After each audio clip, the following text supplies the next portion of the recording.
الموظف العام في نظر القانون بيختلف عليه بقى مفهوم كلمة الرشوة.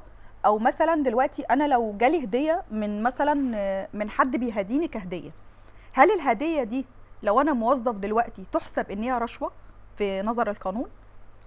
طيب، القانون أولا قبل الحديث عن نطاق الوظيفة العمومية، فالقانون فرق بين الموظف العام أو مم. وضع تعريفات كتير جدا للموظف العام. القانون الإداري حينما عرف الموظف العام فجعله هو كل شخص مكلف بعمل دائم في مرفق من مرافق الدولة. لكن القانون الجنائي والمشرع الجنائي حينما اعتبر الموظف العام ما أخدش بالتعريف القضاء الإداري.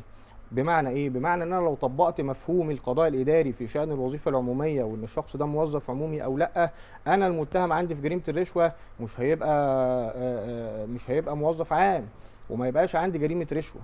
لكن المشرع الجنائي وضع تعريفا هو الاوسع بطبيعته وقام بتوسيع هذا المفهوم وجعله كل موظف او كل شخص هو مكلف بخدمه عامه.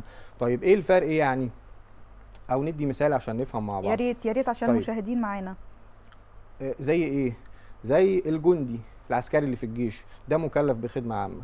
المقاول الخاص الذي يبرم عقدا مع الحكومة في شأن القيام بأعمال مقاولات معينة، فهذا مكلف بخدمة عامة، على الرغم من أنه قام بهذا التعاقد على اعتبار عقد مدني بينطبق عليه القانون المدني وبينطبق عليه كافة الشروط وفقا للتعاقد المدني، إذا ما كان شرط بقى فاسخ ضمني أو شرط فاسخ صريح، وبيخضع لبنود الفسخ والتفاسخ وغيرها من الامور الخاصه بالقانون المدني واجراءات التعاقد بين الاطراف. لكن المشرع الجنائي يعتبره هنا هو مكلف بخدمه عامه.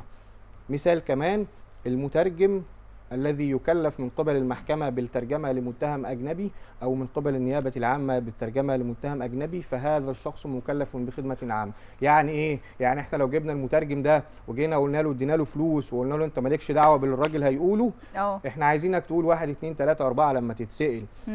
إذا ثبت ده في الحالة دي فهذا الشخص هو مكلف بخدمة عامة وينطبق عليه الشرط أو ينطبق عليه المفهوم الإجرائي الجنائي في شأن المكلفين بالخدمة العامة ويعرض نفسه للعقاب والمساءلة في شأن جريمة رشوة.